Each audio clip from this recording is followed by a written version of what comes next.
Who could be ringing the church bell at this time? Maybe it ain't an ooh, Father. Maybe it's an it. And maybe it's tolling the bell. Oh, there's no such things as ghosts and monsters. Haven't I made that clear to you? Something tore the throats out of Charlie Rousseau's sheep, and that something didn't leave any tracks. Andy Trent here saw a weird glow moving across the marshes last night, and this morning he found 2 of his sheep dead. Their throats torn open. Maybe the same thing that killed Andy's sheep is tolling the bell. I was on my way just now to deliver a special letter at Penrose Manor when a strange light appeared on the road before me, then moved quickly across the marshes and faded into the mist. I turned the cart around and hurried back here. It's not real. First the light, and now the bell. There's a very sound and logical reason for the bell tolling at this time, and I'm going to find out what it is. You can drive me to the church pots. The letter can wait. No hurry. Nothing will harm you if you're with the priest. Is that true, Father? Ah, what you need is more faith and less imagination. Come along.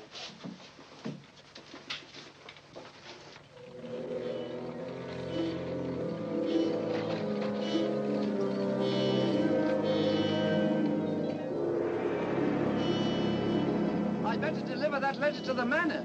I'm sure it's important.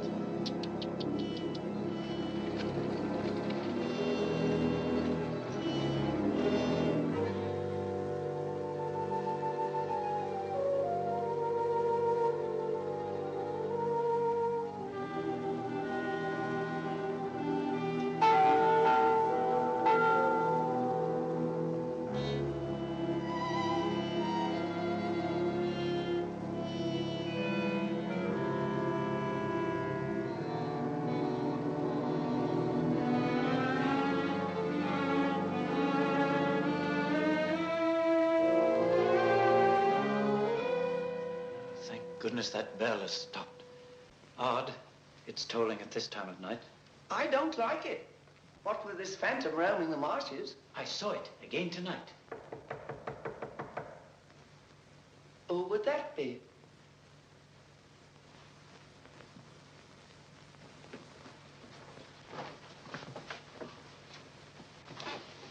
Where's Lord Penrose? He's gone to Quebec. Get him on the phone immediately. What's happened, Father? Lady Penrose, dead, clutching the bell rope, calling for help. It was dreadful. Her ladyship. Call Sergeant Thompson at the police station. Ask him to come to the church immediately. Come with me, Potts. I'll need you. Yes, Father.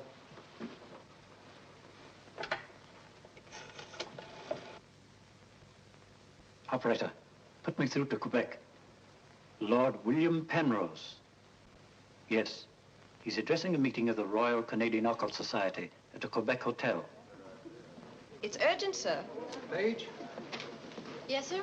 Lord Penrose. Lamont Rouge is on the telephone. It's urgent. It's in the gold room. Yes, sir.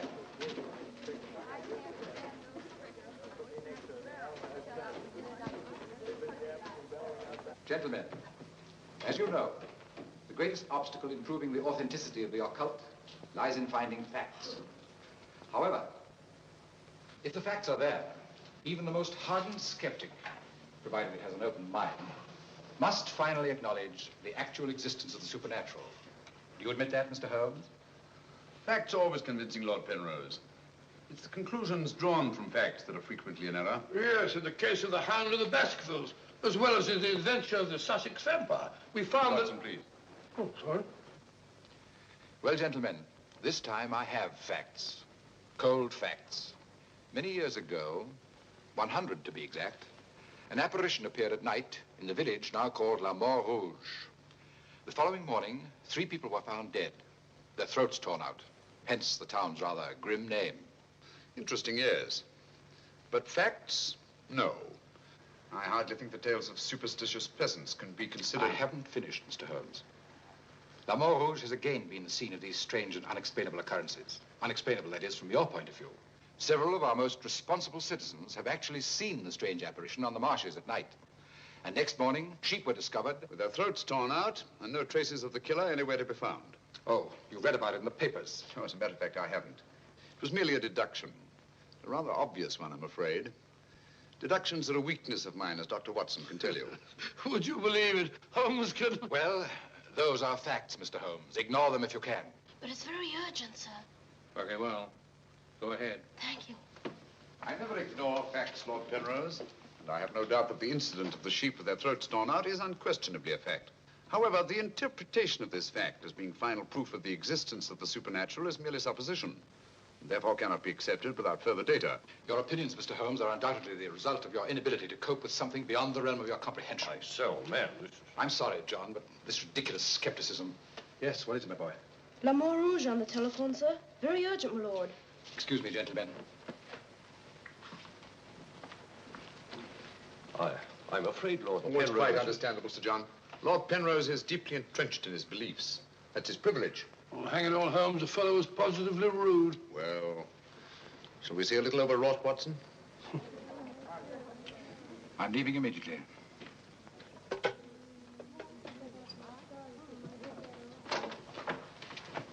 Order my card, Watson. Hurry. Yes, sir.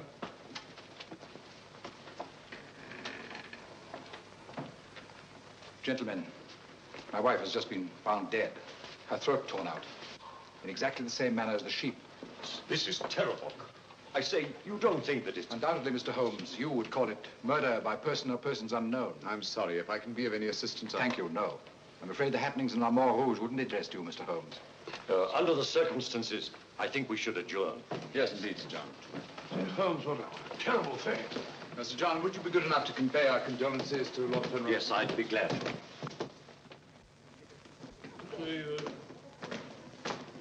Can't we get something to eat before we leave? We don't often get food like you do here. Don't you ever think of anything else besides your stomach? No, not often. I gotta get a paper. Morning. Good morning, sir. I imagine you'll be glad to get back to London, Mr. Holmes. Yes, indeed. Oh, by the way, there's a letter for you, sir. Thank you. Oh, here's something about Lady Penrose. She was found in the church with her throat horribly cut. Evidently dragged herself from the marshes nearby and tried to summon help with a bell rope. What's it? What is it, Holmes? Listen to this, Watson. Huh? My dear Mr. Holmes, I've every reason to believe my life is in danger. Yet, if you were to ask me how I know, I couldn't give you a logical answer. There is nothing tangible, yet like a Terrible premonition. It is all so frightfully real. I heard of your being in Quebec, and I'm turning to you, a stranger, and asking your help in the frantic hope that you'll not fail me. Oh, who's it from?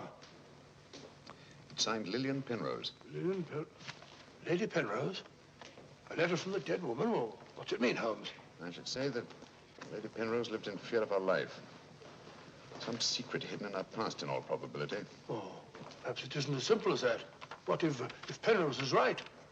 I'm glad we're going back to London. Things like that can't happen in Baker Street. More's the pity, Watson. Huh? Do you know a village by the name of La Rouge? Yes, sir. It's about 12 miles from here, up towards the falls. Thank you. Great Scott, Holmes. You mean you're going to take on the case? Quite. Telephone the airport and cancel our reservations, will you? Certainly, sir. Consider, Watson, the irony, the tragic irony. We've accepted a commission from the victim to find her murderer. For the first time, we've been retained by a corpse.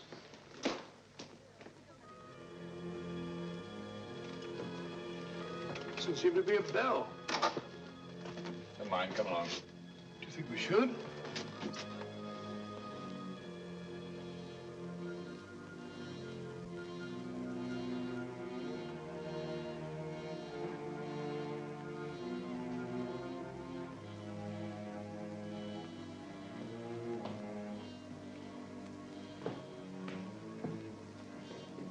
What a cold, cheerless-looking room.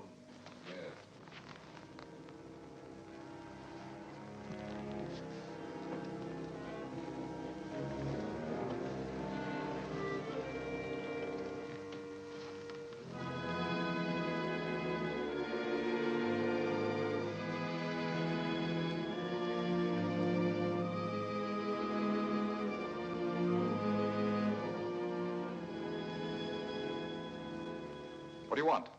Who are you? Mr. Sherlock Holmes. I apologize for this intrusion. Would you mind, gentlemen?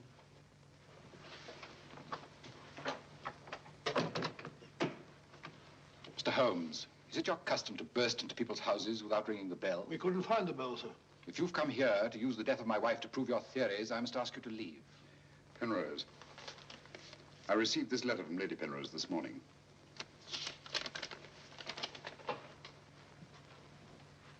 That was devilish awkward.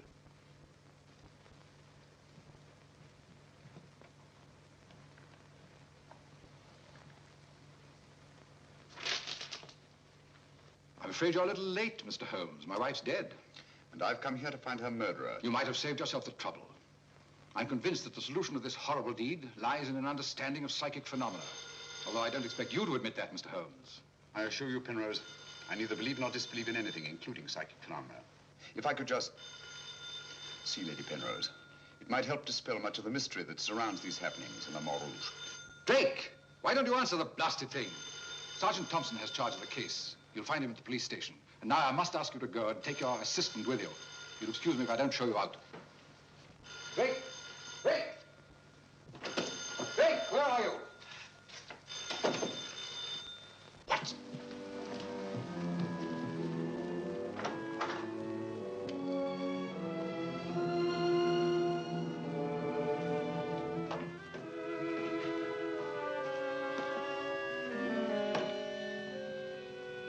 Holmes, I've seen her before.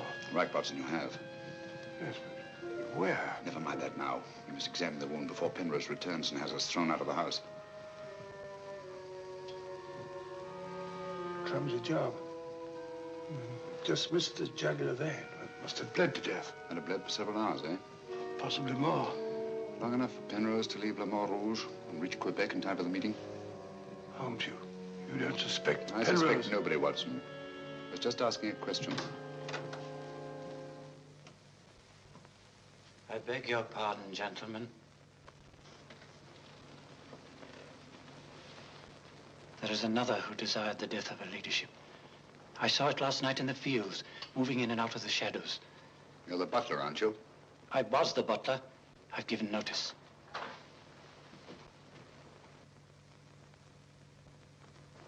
Drake! Get out. Get out of this.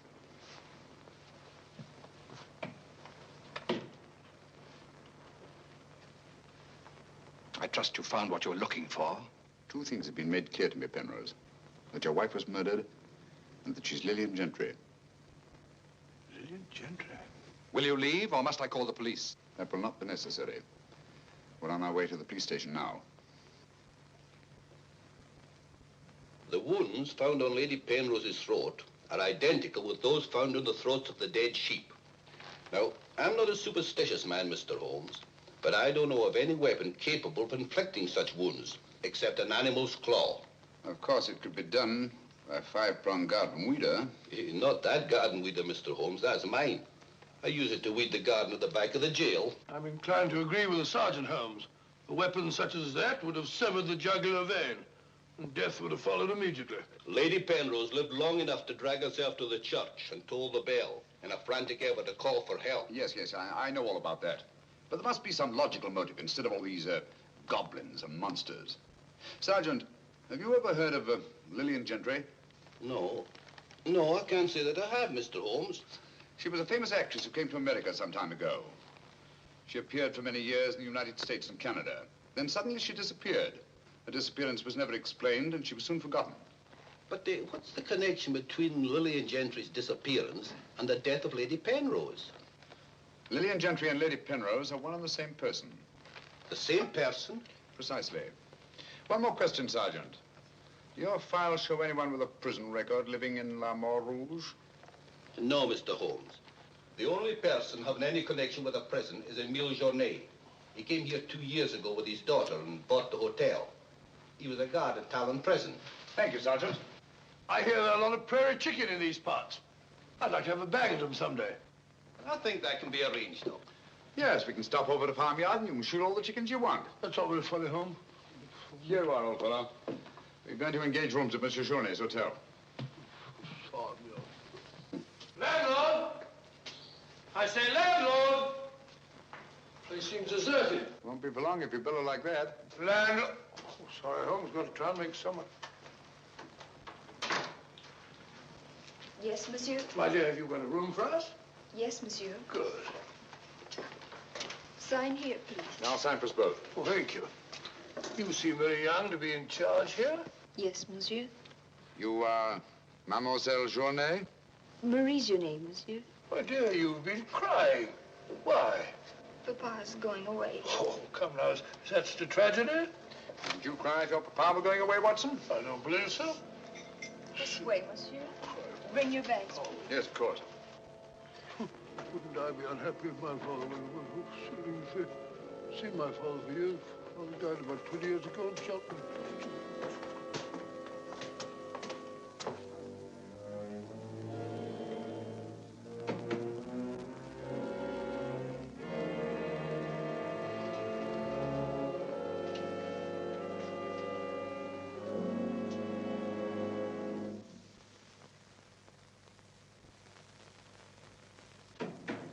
Some talk of Alexander, some of Hercules, of Victor and Lysander, such great names as these. Bills.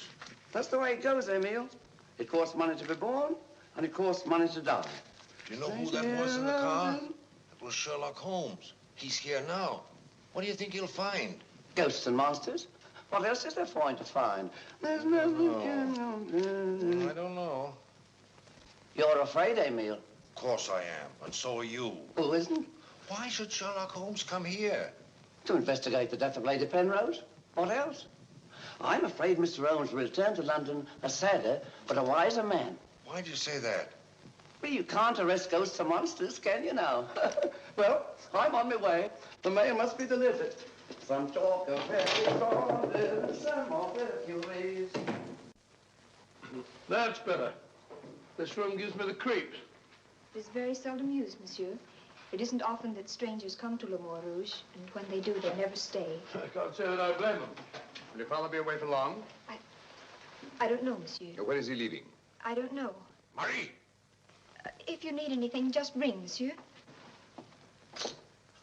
That girl's frightened, Holmes. Obviously. She made the mistake of telling us that her father was leaving. Huh? You don't think that Journet... Suppose we have a little talk to Monsieur Journet. It might prove illuminating. Didn't I tell you not to answer any questions? Yes. Didn't I tell you to keep a silent tongue in your mouth? Yes, Papa. So you told them I was going away? Yes, Papa. That'll teach you to keep your mouth shut. Monsieur Journet, just why are you leaving La Rouge at this particular time? I'm not leaving. What gave you the idea that I was? Your daughter? My daughter's mistaken. I merely said that I would like to go away. I've just been teaching her the difference. Yes, so I observed. I can't say that I approve of your method, sir. I'll ask you to mind your own business. Run along, dear. Oh, there, my dear. Disgraceful, hitting a child. Monsieur Journet is quite right. It's none of our business. Monsieur Journet, what do you know of the death of Lady Penrose? Only what everyone in the village knows, that she was killed by the monster. You've seen this monster? No, but who else could have done this terrible thing? Sheep have been killed, their throats torn out. You were a jailer at Talon Prison, weren't you? Oh, yes, monsieur. Why did you decide to come to La Rouge? Well, I always wanted to own a hotel, and I heard this one was for sale, so I bought it. That was 2 years ago. Yes. I believe it was about the time the monster made his reappearance, wasn't it? Do you suspect me of being the monster, Mr. Holmes? No. I was just remarking a coincidence. I thought you didn't believe in those things, Holmes. Quite right, Watson, I don't. At least, not in the supernatural variety.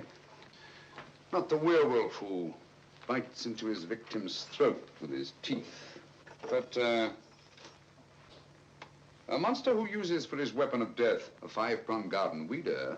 Yes, that's a little more in my line. I don't know what you mean. I mean that this monster's been recreated and used as a screen behind which to commit a horrible crime. Whoever did it felt certain that no suspicion could possibly fall on him. But my unexpected arrival upset his plans. Very possibly he became frightened, decided to run away. You're right, monsieur. I was running away. But not for the reason you think, but in fear of my life. And who would want to kill you? I don't know. It's like some terrible premonition. But it's so real. The very word, it's in Lady Penrose's letter. Yes. That still doesn't explain this garden weeder. I swear to you, I know nothing about its being here. Haven't we better send for that fellow, Sergeant Thompson? No, Watson, that won't be necessary. Monsieur Journet knows as well as we do that you can't run away from yourself. Oh, would you be so good as to return this to Sergeant Thompson, monsieur? I took it away quite by accident.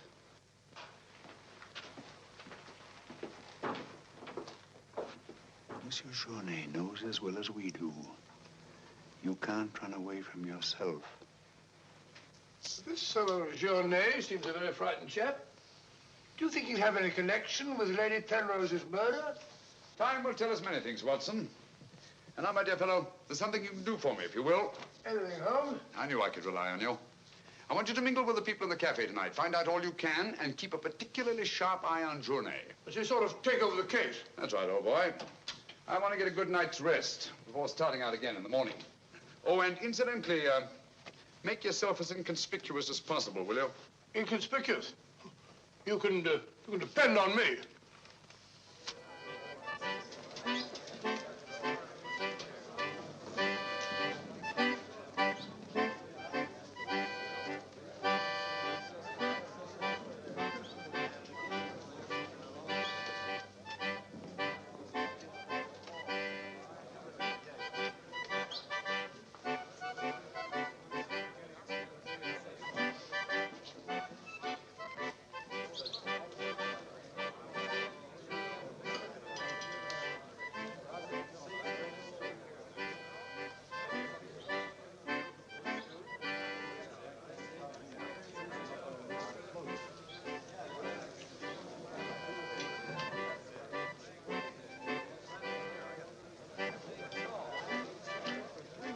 Thank you, my dear.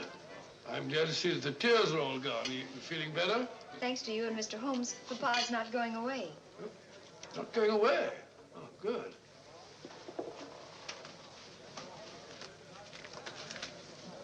Journet not going away. There are many phases of the supernatural, Mr. Drake. Witchcraft, vampires, werewolves, ghosts, monsters. You'll find them all in the history of crime. So I say to myself, Potts, this is the handiwork of the supernatural.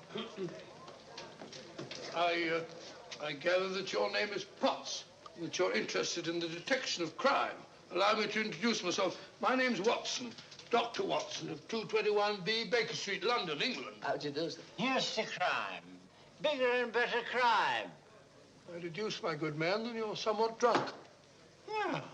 Sharp he is, sharp as a tack, and just as flat-headed. You might also deduce that I'm leaving this place. Getting out. As soon as the bus I'm waiting for hoots its hooter. I believe they say honks its hooter in these parts. Hoots to me, honk to you. Hoot, hoot. My dear fellow, I don't care two hoots whether it's hoot or honk. Oh, that's my bus, gentlemen. I just heard it hoot its hooter distinctly. If you solve this case, let me know. Personally, I'm betting on the monster. You take my advice, Patsy. Get out of this place before they find you with your throat cut.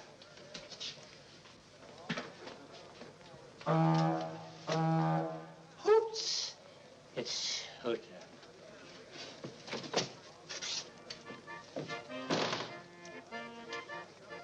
Nervous?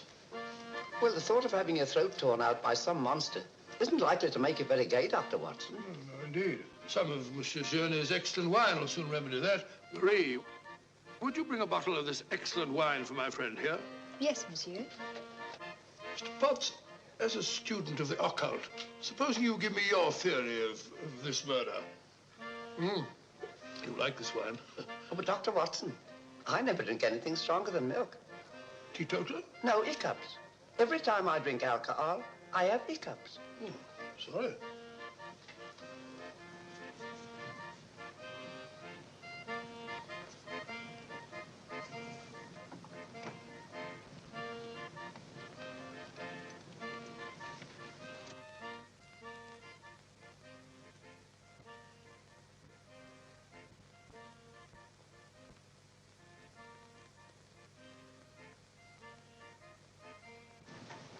Mr. Holmes.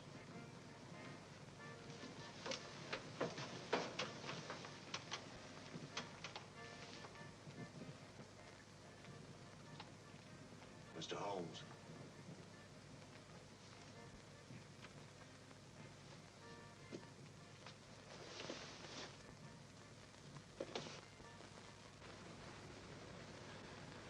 This circle is where the murder actually occurred. Yes, Mr. Holmes. There's a footpath just beyond the church which leads across the marshes. Follow it for half a mile and you'll be there. Thank you, Sergeant. I'm sure I'll find it. Mr. Holmes, I wish you'd let me go with you. It's dangerous on the marshes at night. These swamps, the one false step... I'm sorry, Sergeant, but it's important that I go alone. I'll keep close to the path. Well, will Dr. Watson be going with you? No, Sergeant. I asked him to do some research work of his own, and by now he's probably magnificently involved. Good night. Good night, Mr. Holmes. But according to your theory, Dr. Watson, everyone in the village is under suspicion. Pardon me. It's quite all right. Oh, thank you. Murder is a very interesting study, gentlemen. I well recall a short story by that brilliant author, G.K. Chesterton, in which the murder is committed by a postman. I refer, of course, to the Invisible Man, a brilliant bit of deduction on the part of Father Brown. I'm a postman. Precisely why I mentioned it, to illustrate the absurdity of assuming because one man in a postman's uniform is a murderer, any other man in the same uniform should be suspected. Thanks. Had me worried for a minute. Oh, Philistine, flabbergab. A child can see that this ridiculous monster has got you all afraid of your own shadow. I saw Lady Penrose. I wouldn't like it to happen to me. I'll be getting on. I'm going with you. Good night, Doctor. Good night. It's quite all right.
What's so strange about a church bell ringing? It rang the same time last night.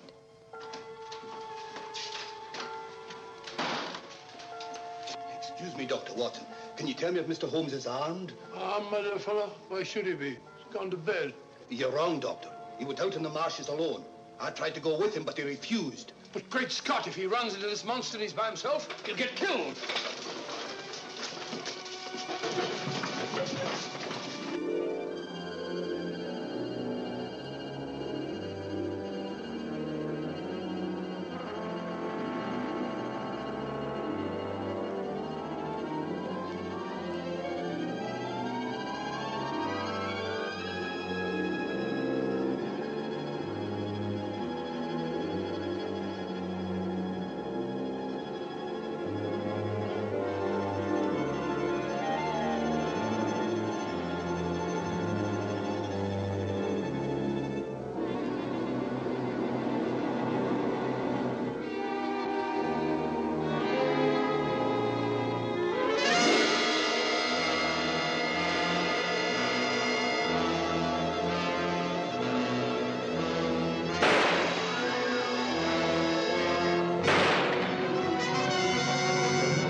Holmes! Holmes! Are you all right? Where are you, Watson? Here I am. Over here, Holmes. Watson, where are you? I'm in the bog.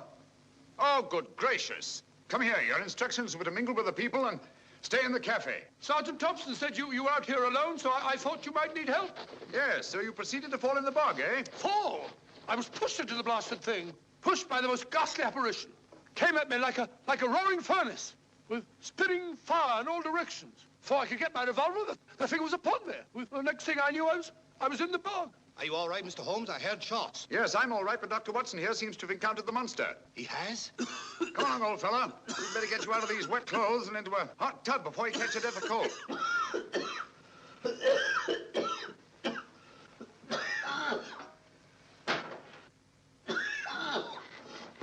Yeah, you've had enough of that.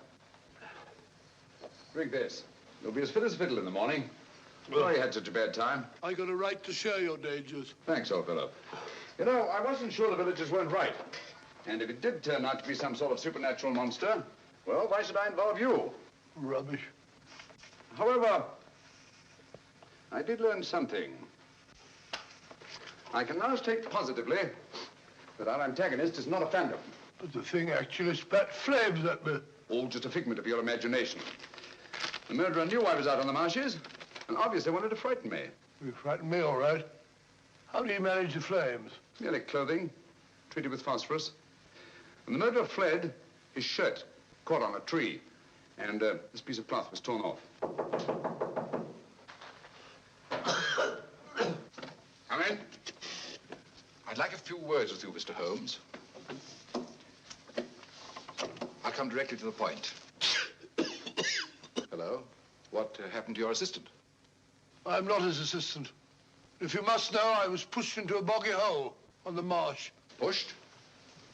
By whom? I don't know. Spat fire at me. My good sir, in spite of Mr. Holmes's theories to the contrary, things have been seen and heard on those marshes that cannot be explained away by the use of logic. If I were you, I'd keep away from them. I'm not so sure. Holmes found... Penrose, for the first time in my long pursuit of crime, I confess that I find myself baffled. I'm a detective. I need tangible clues. And up to now, I admit, I found none. And you won't. I advise you to leave La Mort Rouge. Tonight, you escaped with your life. Next time, you may not be so fortunate. Thank you for your considerate advice, Lord Penrose. Good night, sir. Excuse me. Oh, good night. I don't like this fellow, Holmes. Why do you think he came here? He wanted to find out if we discovered anything. He seemed very pleased when I told him we hadn't. Now, Watson, there are one or two questions I want to ask Sergeant Thompson. You stay here. I have a vitally important job for you. Anything, Holmes? What do you want me to do? Go to bed. Yes, it's cotton fabric. Yeah, take a look. That discoloration. The purple ink must have been spelt on it. Possibly. I should say this cloth was red with blue lines. Probably large checks. Yes, it seems to have been laundered a good many times. The blue lines are almost completely erased. Yes, you can scarcely see them. It's good fabric, well woven, with a solid base. Hello, Bill. Hello, Sergeant. Your phone call must have been important to bring me over this time of the night. It was. This is Mr. Sherlock Holmes. He wants to ask you a few questions. This is Mr. Taylor, the storekeeper, Mr. Holmes. Oh, good evening, Mr. Taylor. Good evening, sir. Have you any shirts of this design? The squares are red and the lines blue. Yes, I have. Can you remember to whom you sold them? I can. I keep them in stock specially for Judge Brisson. He won't have anything else. Judge Brisson, who's he? A retired magistrate. He's a cripple, lives alone with his housekeeper. Have you sold any of these shirts to anyone else? No, sir. They're too expensive for the village and the boatmen. This is the finest material. Imported. You say Judge Brisson's a cripple? Yes, he was a magistrate in Quebec. Had a stroke about 2 years ago. That's why he retired and came here to live in Le Mort Rouge. Just about the time that Monsieur Journey arrived here. Now that you mention it, it was just about then.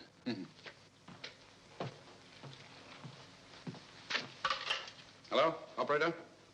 Give me Judge Brisson's home, will you? Thank you.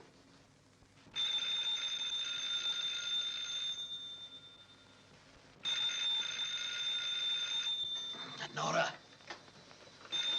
Let it ring. Haven't I told you not to answer the phone at night? Yes, sir. Well, then obey my orders.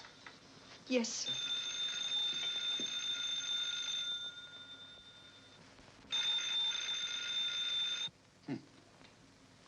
No answer. Where'd you live? On the Marsh Road. But I don't advise you to go there after dark, Mr. Holmes. The place is a fortress and guarded by a savage dog. I think Dr. Watson and I will have to pay Judge Brisson a visit in the morning. Good night, gentlemen. Good night, Mr. Holmes.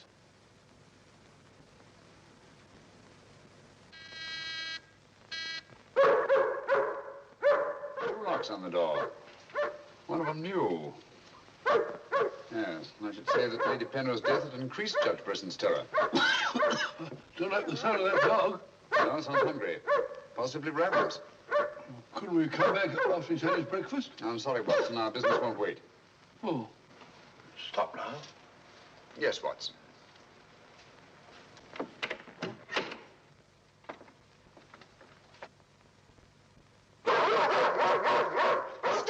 Good Fido.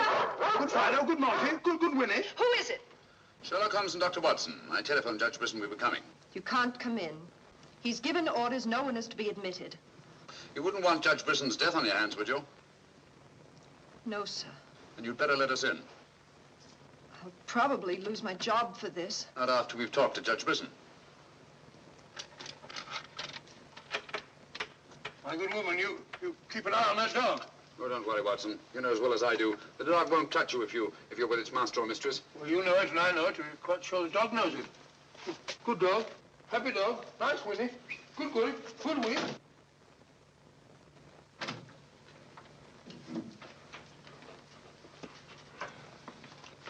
Let me warn you, I'm armed. And I'm an expert shot. We didn't come here to harm you, Judge Brisson, but to protect your life. I told you over the phone this morning, Mr. Sherlock Holmes, that I did not want to see you. I don't want to see anyone. But I want to see you. Stay where you are. Nora, show these men out. Judge Brisson, if you'll answer a few questions, I may be able to save your life. I have the fullest confidence in my own defenses, and I will not trade them for any theories of Mr. Sherlock Holmes, however plausible you make them sound. Now get out, will you? I'm sorry. Under the circumstances, I'm helpless to prevent your death. Almost certainly by violence. Come along, Watson.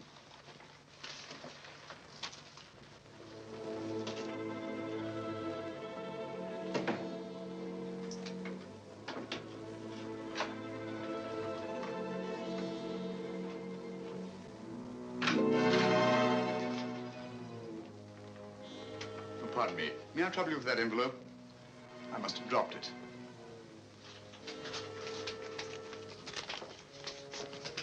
Thank you. You're a very clever man, Mr. Holmes. A crude device, Judge Brisson, but it's confirmed my suspicions that you're not the cripple you pretend to be. I'm sorry. But I'm frightened of everything and everybody.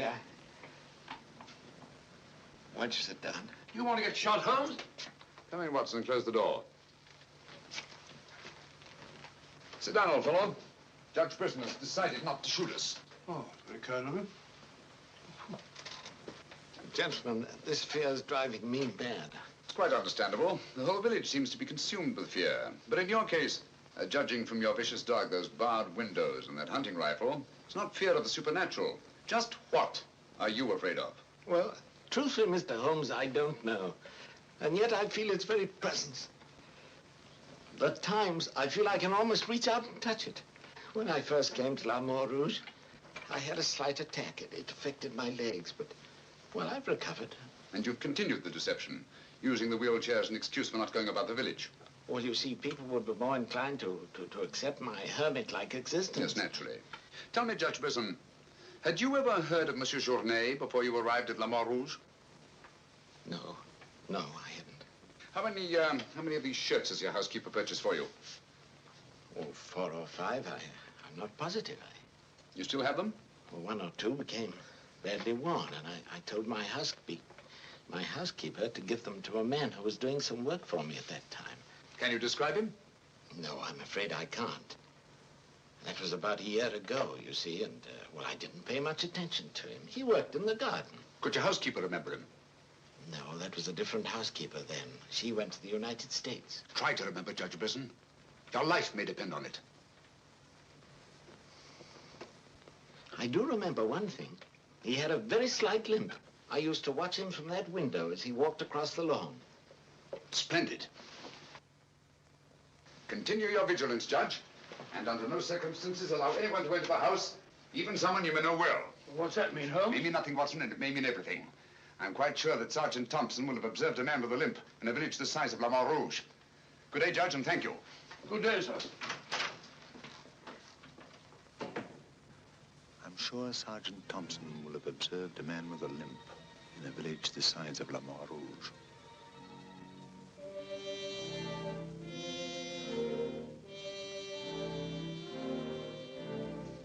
This is what's left of the Delaport Hotel, Mr. Holmes. Dana sleeps here when he's in La Mort Rouge. Spooky old place. The villagers call it the ghost house. It's been deserted for years.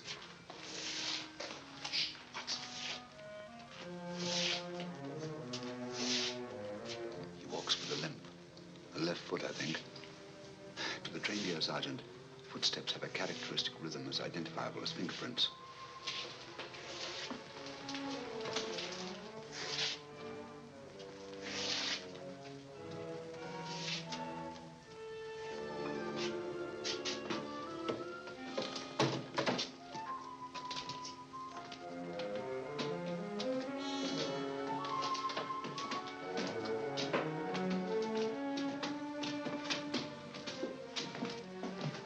What do you want? We've come to have a talk with you, Tanner. I've done nothing. Then you won't mind answering a few questions. What do you want to know? Tell me, Tanner, where were you 2 nights ago?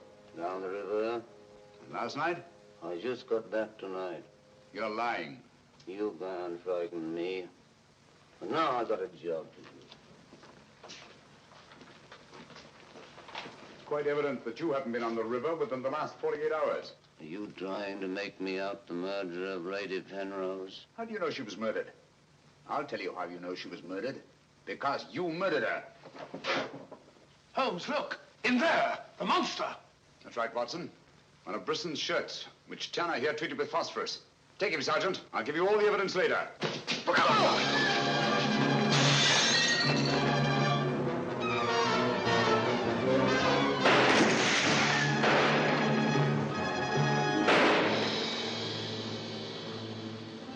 You got him, Sergeant. I'm sure of it. Come on.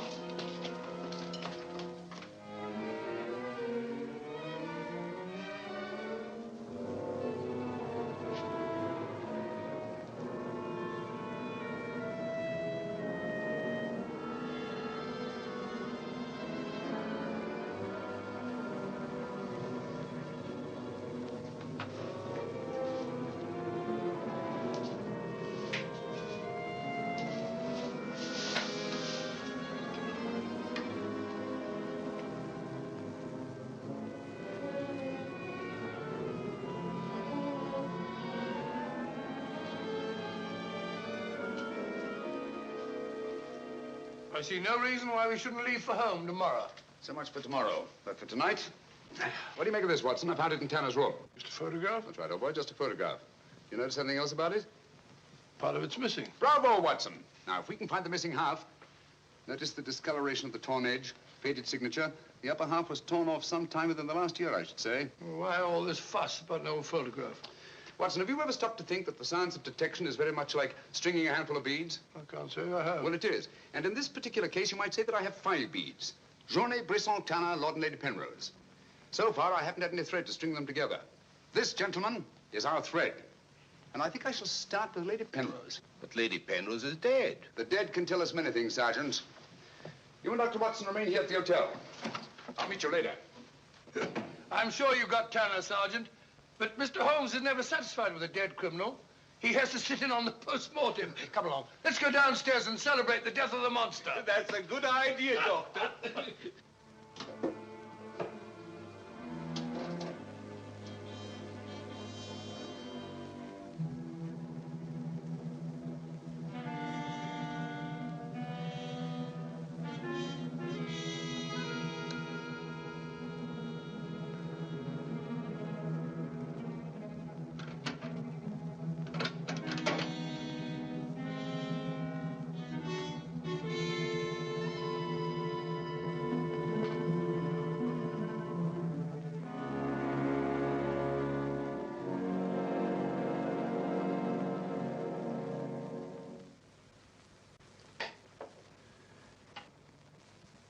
So the great Sherlock Holmes becomes a common thief. You realize, of course, that I might have shot you. I knew that you'd refuse to see me, so naturally I had to take that chance. Tell me, who is Alistair Ramson? What has he to do with your being here? Perhaps this will explain. Found the lower half in a room occupied by a boatman named Tanner. The upper half was in Lady Penrose's safety box. Alistair Ramson murdered a fellow actor in my wife's company. He was sentenced to life imprisonment. The whole thing was a great shock to her. So she retired from the stage and you married her shortly after? Yes. Where and when was this murder committed? In Quebec, 5 years ago. Ramson was shot 3 years later trying to escape from Talon prison. His body disappeared in the St. Lawrence. Was it ever recovered?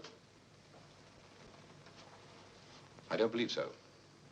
Penrose, Alistair Ramson and Tanner are one and the same person. What? It was he who sent the upper half of that photograph to your wife as a warning. What could my wife have in common with a murderer? Yet he killed her. He killed her? Yes. The monster was none other than Tanner himself. We found a shirt impregnated with phosphorus in his room. Tonight, when we faced him with the evidence of his crime, he bolted and jumped out of the window into the river. Sergeant Thompson fired a couple of shots at him. He's dead? In a way, yes. I don't understand. Tanner is dead only because he was discovered, and had therefore outlived his usefulness to his creator. But I'm afraid that Alistair Ramson, the actor, who created and played the part of Tanner, is very much alive. But surely, now that you know who the murderer is, the police... It's not quite as simple as that. During the time he's lived here, Ramson has undoubtedly established another character for himself, perhaps several others, who are by now familiar to the people of the town of Le Mans Rouge and quite above suspicion. He could be almost anyone in the village. He may even have been your butler, Drake.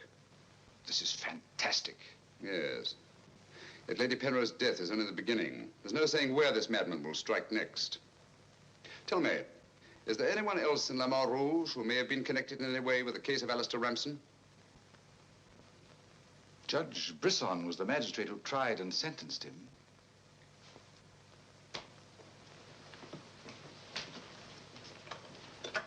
Operator?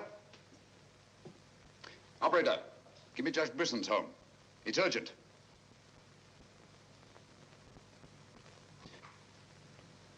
Judge Brisson, this is Sherlock Holmes. Oh, yes, Mr. Holmes. Oh, I'm quite all right, thank you. I've chained up the dog, as you asked. As I asked? I haven't telephoned you before. Somebody's obviously imitated my voice in order to gain access to the house. Well, certainly, Mr. Holmes. I'll lock all the doors and await your arrival. Yes.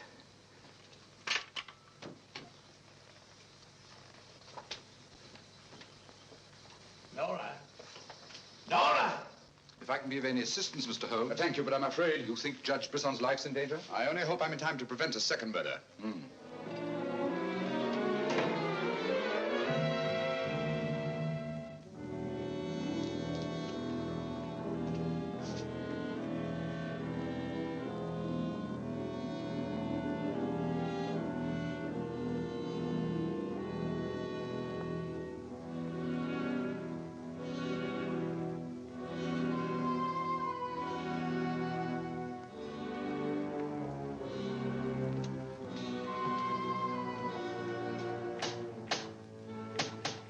That's Mr. Holmes. Show him in.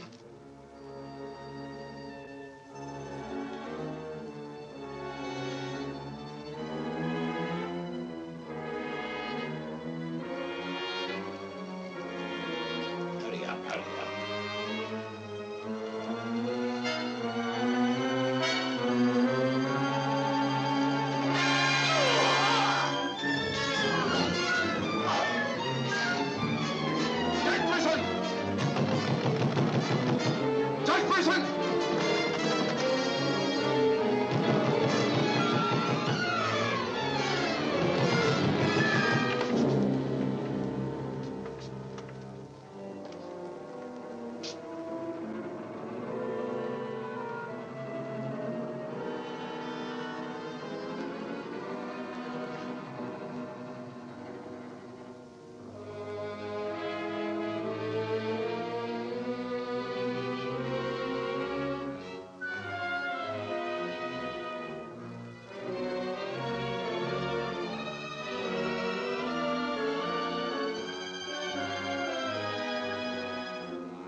You know who it was? I don't know. I don't know.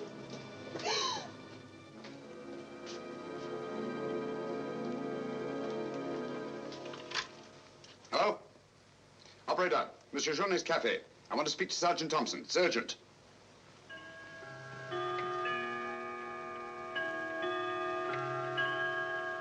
Sergeant Thompson, this is Sherlock Holmes. I'm at Judge Brisson's. He's been murdered. Judge Brisson's been murdered. Judge Brisson? The murderer gained access to the house, gagged and bound the housekeeper, then disguised as Nora, murdered Judge Brisson. I'm returning to the old Delaporte Hotel on the chance that he'll go there to change his clothes and assume another disguise. Ask Dr. Watson to meet me there as quickly as he can, will you? You'd better come here at once and take charge. Right.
Throw your revolver on the floor in front of you and raise your hand, Sherlock Holmes.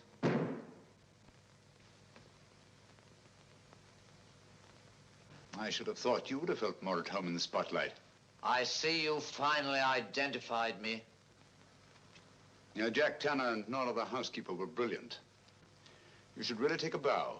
It's too bad you appeared on the scene when you did, and I had to ring down the curtain on the monster. Your recreation of the monster of La Mort Rouge as a means of murder must have given you great satisfaction. Why did you kill Lady Penrose? I see no reason why I shouldn't tell you. I couldn't bear the thought of another man possessing her. And Judge Brisson? During the trial, I grew to hate him. And when he sentenced me to prison, I vowed that someday I would escape and kill him. I see. Obviously, you planned still another murder. Otherwise, you'd have returned to the safety of your first disguise and defied me to find you. You're right. I am. There were 3 people in my life who had no right to live. 2 have already died. The 3rd remains. Tonight, I shall kill him. Mr. Holmes, I've always had the greatest admiration for your talents. Thank you. Your performance in this case has also been brilliant. So brilliant that I'm afraid I'm going to have to ring down the curtain on it a bit prematurely. Mr. Ramson, we are artists in our fashion, not creatures skulking in alleys. If our positions were reversed, I shouldn't think of sending you to your death. Lacking a few stray pieces of the puzzle? What do you want to know? The name of the 3rd person. I have no objection. If there is a hereafter, which I doubt, you and he will meet very soon, Mr. Holmes. The name of the 3rd person is...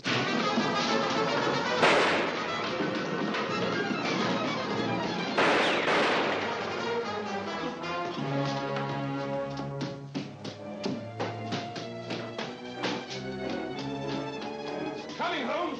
Look out, Watson!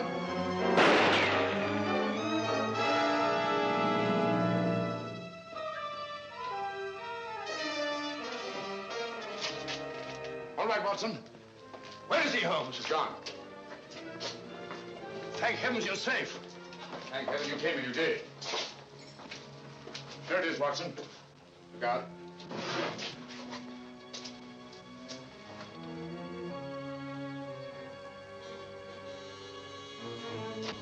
So you got away again? Yes, Watson. Over that warehouse roof, most probably. What a fellow's a room. Yes. This is obviously the secret room where his disguises were created.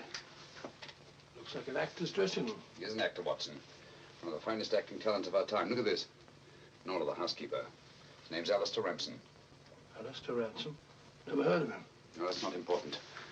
The important thing is that he murdered Lady Penrose and Judge Brisson. Great Scott, he did it. Yes, Watson. This Ramson is a paranoiac. His orgy of crime is not complete. There's still another. I was just about to learn his name when you so conveniently fell down the stairs. Oh, sorry, old chap. You needn't be, old boy. You saved my life. Look at this, Watson. Tanner. Tanner? Where do you think he'll strike next? Obviously, Journet is to be his 3rd victim. Journet? Yes, Watson. As in the cases of Lady Penrose and Judge Brisson, Journet also felt his presence. But in each case, it was vague and unexplainable. Well, what connection can he have with Judge Brisson or Lady Penrose? Journet was a guard at Talon Prison, where Alistair Ramson was confined. He's the 3rd person against whom the murderer holds a grievance. Now he's disappeared. Journet disappeared? Oh, so Marie told us in the cafe? Watson, Journet's disappearance can mean only one thing. He's in hiding. Our job is to find him before Ransom does. Journet is the only man who can lead us to the murderer. We'd better have a talk with little Marie. Raise your voice and sing along, sing till the echoes ring. Don't ever let a single soul worry about anything. Find what you make it so you can make it what you will. Never be weary, ever be cheery. Hello, Potts. Have you seen Marie? No. Have you seen her? No, can't say I have.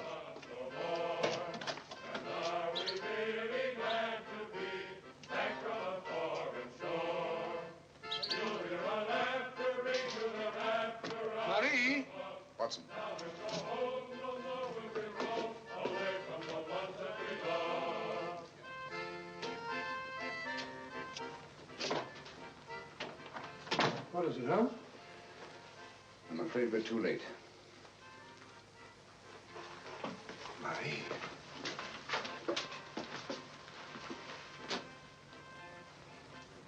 Don't touch anything, Watson. Murdered in exactly the same way as Judge Bristol and Lady Penrose. Poor innocent little child. I should have prevented this. Nonsense, my dear chap. You did everything possible. How on earth could you have prevented it? The child's death is a tragedy, of course. I see exactly what happened. She was standing here by the desk, and the murderer came in by that door. He came in through that door, but Marie was not in the room. She alone, of all people in the cafe, saw Ramson enter this office. It was someone she knew well. Someone who might have a message from her father. So she followed him here. And when she refused to tell him where her father had gone, he killed her.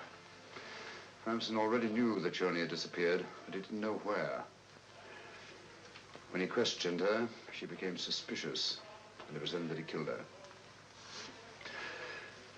Telephone Sergeant Thompson, will you? He's at Judge Brisson's. Ask him to come here at once. And see that no one leaves the cafe until he gets here. The murderer may be among them.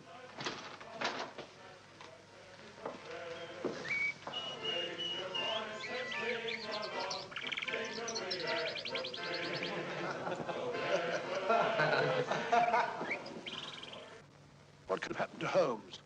He's been away all day. It's very unfair of him keeping me in suspense like this. He knows how worried I become. He continues to do it, and do you know why? He actually enjoys making me miserable. Half a mo.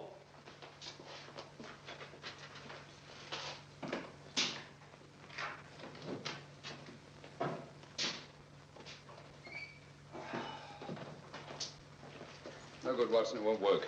What won't work? I've been to every place where Journey could possibly be in hiding. That's where you've been all day. Yes, Watson, and I must admit that I'm completely baffled. We've got to find Journey before it's too late. But how? I've been everywhere within a radius of 5 miles of this village. I've even been to the church in the hope that he'd disguise himself and attend Mass. He may have gone to Quebec. Every road's covered. He hasn't left this vicinity, of that I'm certain. All right, I'll answer it. Hello? Hello?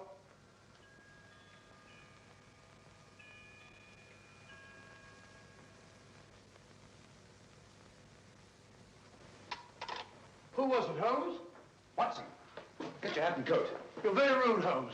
You leave me all day long with that very dull inspector. I ask you a perfect polite question, and all you say is, Watson, get your hat and coat. We're going to find Journey. Sergeant, you wait here till I call. Watson, do this. Watson, do that. Watson, get your hat and coat. Watson, do that. Watson, do that. Brisson's house. Watson, this, Watson. It's my opinion that Judge Brisson's house is the last place that you'll find Journey. Put yourself in Journey's position, Watson. Where's the most likely place that Ramson would look for you? Certainly not in the very house in which he's just killed one of his victims.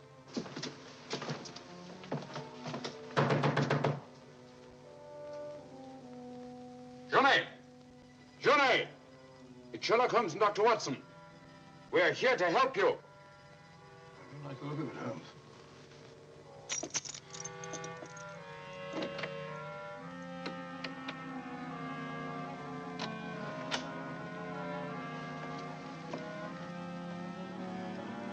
Holmes! Holmes! Where are you? Here I am, Watson.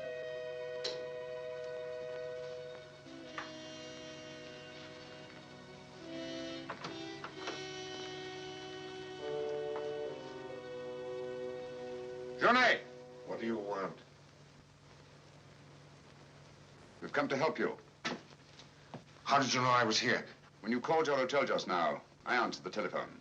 The chimes of Brisson's clock here merely confirmed what I already knew. You must return with me to the cafe at once. I'm not leaving this house.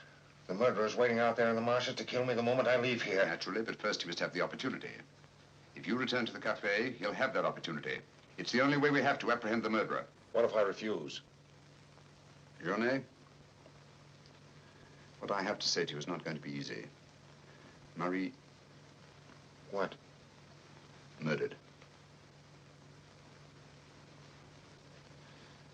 Now you know why you must return. This fiend must be brought to justice. Justice? This monster kills my poor innocent child, and you talk of bringing him to justice. Will that compensate me for the death of Marie? If it's the last thing I do, I'll kill him with my own hands. You can't take the law into your own hands. Once you've returned to the hotel, he'll make an attempt on your life. Then we'll get him. How will we know who he is? We already know. It's his disguise that we haven't penetrated. Who is he? Alistair Ramson. Recognize the name? He attempted to escape from Talon prison when I was a guard there. Journey, if you don't want to remain in hiding for the rest of your life, you must return to the hotel and help me to put an end to this monster for all time. Come. Let's go. Good. Put an end to him. How are you going to do that, Holmes? I'll tell you both about it on the way to the hotel. So you're really leaving, Doctor? Yes, Sergeant. Gentlemen, Mr. Sherlock Holmes and I are leaving immediately for London. It's extremely regrettable the murderer has escaped us, but all our cases cannot be crowned with success. I'm extremely sorry, gentlemen. Have you no idea where this fiend has gone? Mr. Holmes is of the opinion that he's escaped across the border to the United States. It may be years before we can trace him, if ever. Oh, Jenny, just a minute. Our bill, please. Bill? Yes, Mr. Sherlock Holmes and I are leaving immediately. Oh, I'm sorry, Dr. Watson. I'm just on my way to the church to offer a prayer for Marie. I'll forward your bill to you. Yes, of course, my dear fellow. I understand. We'll leave our address at the desk. Goodbye, Mr. Potts. It's been a great pleasure knowing a man of your intelligence. Thank you, Dr. Watson. It has been most stimulating talking to one of your vast experience. Oh, thank you. Let's hope that we shall meet again someday and continue our little chats on crime. It would be most exciting. Oh, by the way, Mr. Holmes would like to see you for a minute in his room. Yes. I'll show you where it is. Right. It's the second room on the right up there. Thanks. Emile, it's me. But, do you mind if I walk part of the way with you? It's a bit frightening out here. It's these marshes. This is almost the very spot where Lady Penrose was attacked. 3 deaths in 3 days. It's a pity Marie had to be killed. She was such a sweet child. 3 deaths in 3 days. And still one more to be accounted for. You were frightened, Emile. It's strange to see you showing fear. The man I hated at Talon prison. Ramson!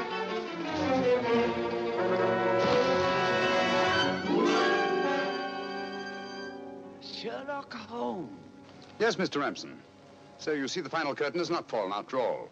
I thought you were on your way to London. Naturally, that's what I wanted you to think. That's why Dr. Watson announced our departure in the cafe. Journey's leaving was purely bait to bring you into the open.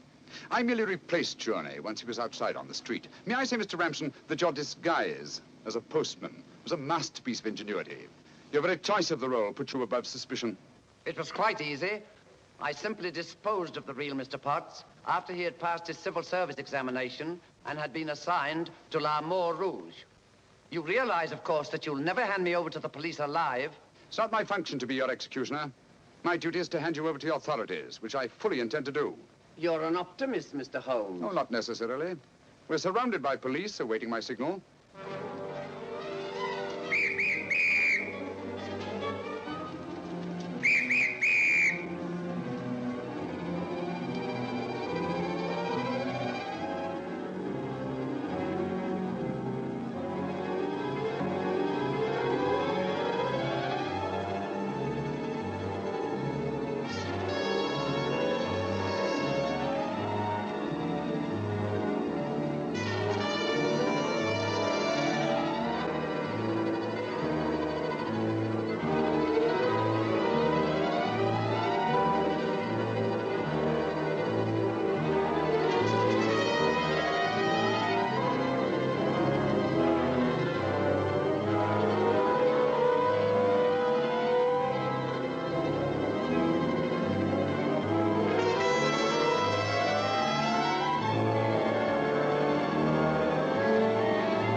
I've killed him.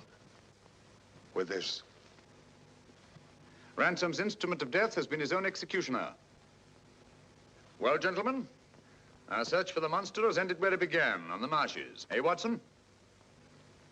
Watson, where are you? Why isn't he here? He was with us a minute ago. Watson! Here I am, Holmes. Where are you?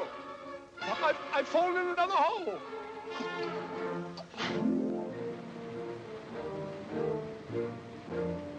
I should like to have seen a bit more of Canada before we sailed, Holmes. So should I, Watson. Canada. The linchpin of the English-speaking world, whose relations of friendly intimacy with the United States on the one hand, and their unswerving fidelity to the British Commonwealth and the motherland on the other. Canada. The link that joins together these great branches of the human family. Churchill say that? Yes, Watson, Churchill.